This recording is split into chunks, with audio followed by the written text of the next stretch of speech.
Hey, flooring dealers, it's Jerry Levinson here, and we're going to work on sales strategy number 5. And seeing as it's Friday, and this is the 5th one, the final one, let's do a sales strategy on closing techniques. It's funny when I do these videos, I always go back to my salespeople, and I want to make sure you guys are doing this stuff, right? And it is constant change, constant training and improvement. And a lot of times you got to go back to old stuff and make sure that they're doing it again. One of the techniques we use is a 9-word email, simply putting out and saying, are you still interested in whatever flooring product? It works really well, but I've gone back to the salespeople and are you using the 9-word technique? I'll see long emails and it's like, you're not getting a response. So even though we've trained, even though they've done it, we still got to go back and retrain and make sure people are doing it. One of the most popular closing techniques, we all assume salespeople already understand how to close a sale. And they really don't. There's a lot of them that never got the training and some that have a training and forgot. But one of the most popular techniques of closing a sale is when you give a price, when you deliver your product, your service, your price, you shut up. And the rule is the first one who speaks loses. I can tell you stories of times I've been on both ends of this as a salesperson and one time as a customer. It was funny, my wife and I were at Lazy Boy Furniture and we were looking at these chairs. We found a couple chairs we liked and didn't have any problem with the price. The sales lady got nervous. We were looking at fabrics at this point. The sales lady got nervous and she said, well, maybe I can get you a better price. Okay, well, now you have to. And we walked out of there that day. She wasn't able to get us a better price. So we walked out of there that day without purchasing. We weren't trying to be jerks or teach her a lesson, but it was just normal human nature, human behavior to say, well, you said you can get us a better price and now you can't. So why don't you give us a call and figure out when you can get a better price. We'll go ahead and buy those chairs. And she ended up throwing in some throw pillows. And we did buy those chairs in the fabric that we wanted. But she almost lost a sale because she got nervous. She wouldn't shut up long enough for us to make a decision.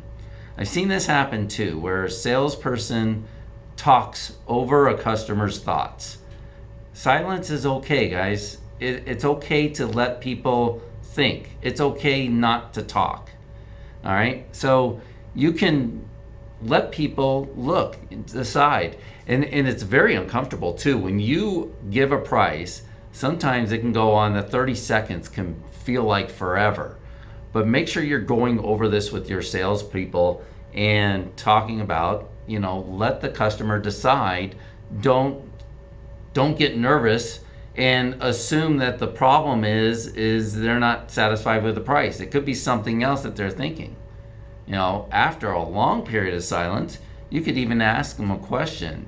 So what do you think about all this? Don't assume it's the price. Don't ask them a price question. One of the best closing techniques that I found, I'm not into high pressure techniques or techniques where you whittle down the price. Some of these are complicated and a lot of these techniques are very uncomfortable for most salespeople to use. One I think is the best that should be easy for everybody to use is try to schedule the installation. I know that's a little difficult in everybody's operations, but figure 2 weeks out, 3 weeks out, whatever your normal process is. Listen, when you close a sale, you can always make a phone call to the customer and try to adjust the installation. But you deliver your product and price, ask them, would you like to have this installed on Friday the 14th? If they give you a yes answer, well, congratulations, you got the sale. And that's not a hard question to ask. It's you can ask them, would you like to pay for this with cash, credit? How would you like to pay for this?